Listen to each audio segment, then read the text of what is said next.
What's going on, guys? And I'm not using my normal setup today. I'm not using my computer or anything like that. I'm just using my cell phone to do this because I don't have time to go and make a proper video like I normally do with my Mac.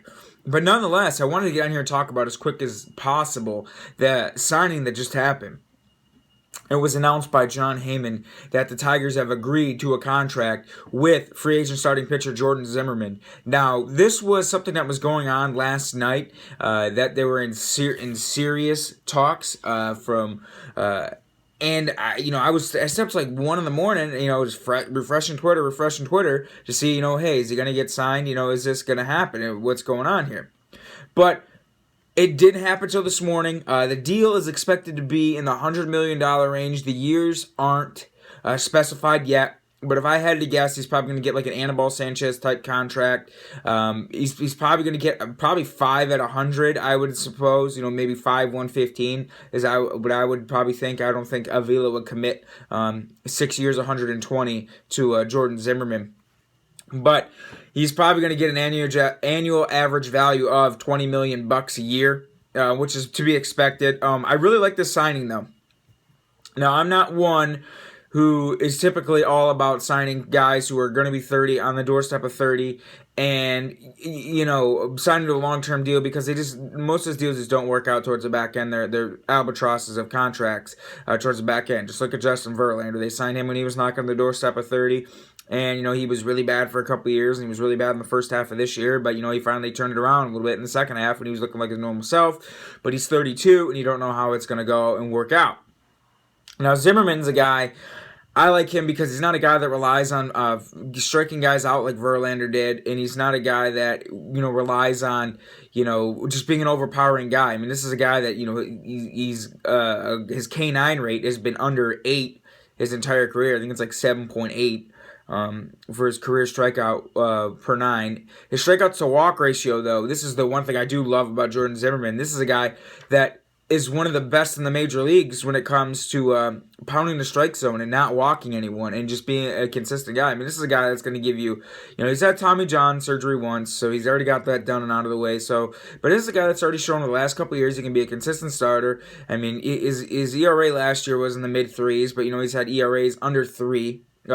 Twice in the last 4 years. I think his strikeouts to walks is like 4-1. So, I mean, this is a guy that just pounds the strike zone, fills the strike zone. He's coming to a team that has a very good middle infield defense. Last year he dealt with a lot of bad defense behind him. Ian Desmond to start the year, he's never good when he starts the year out. He always commits a lot of errors to start the season and then kind of, shores it together a little bit towards midway through and through the rest of the season. And then, he had Dan Uggla at second base behind him at one point this season. So anytime you got Dan Uggla behind you at one point, because he really didn't have, no one very, very good. Escobar was not a bad third baseman. He did the job when they needed him to.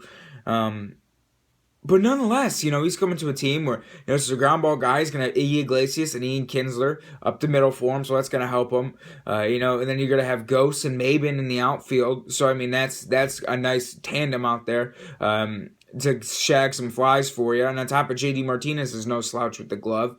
And then James McCann behind the dish, who's got a rocket, can help keep the base running in check. So I think this is a really nice fit. And for Avila, his first 3 moves, signing K-Rod, which was a nice base to to build his bullpen off of, which he desperately needed to do with how bad the back end of the bullpen was. And I mean, it still needs work, but maybe there's still plenty of time. But what I like is Avila is showing that he is not going to stand pat, and he is going to go out and make these moves that, to win next year. They had rotational depth. They got Shane Green. They got Matt Boyd. They got Michael Fulmer. But he knows Derek Norris too, but he knows with the amount of youth and so much lack of experience towards the back end of the rotation and how they really need a guy that can be in the middle of the top-ish and kind of starter that you can get 200 innings out of, and you're going to get a 3 or lower ERA.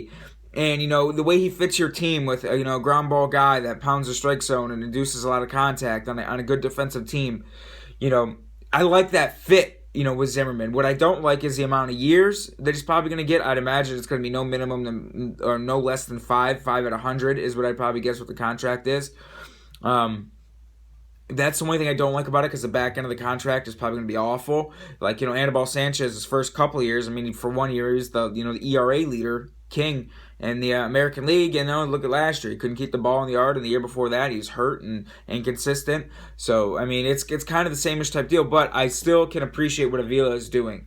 He knows that there's a need. He knows he just doesn't want to put some Band-Aid BS kind of patch on the rotation. He's going to go out there and get someone of quality, get someone with a track record, get someone that, this is a rookie kid out here, so hopefully, Matt Boyd can be good for enough for a whole entire season, and hopefully Daniel Norris is going to be all right.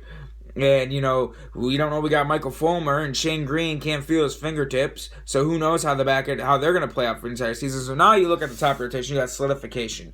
You got Verlander, you got Sanchez, you know what he can do when he's not hurt and giving up home runs.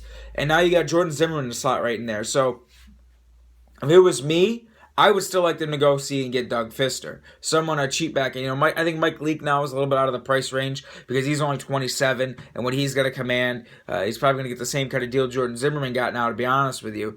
And I would still like them to go see and get Doug Fister, to round out the rotation. Give Fulmer, sign him on a 1-year pillow contract. Give Fulmer one more year to develop.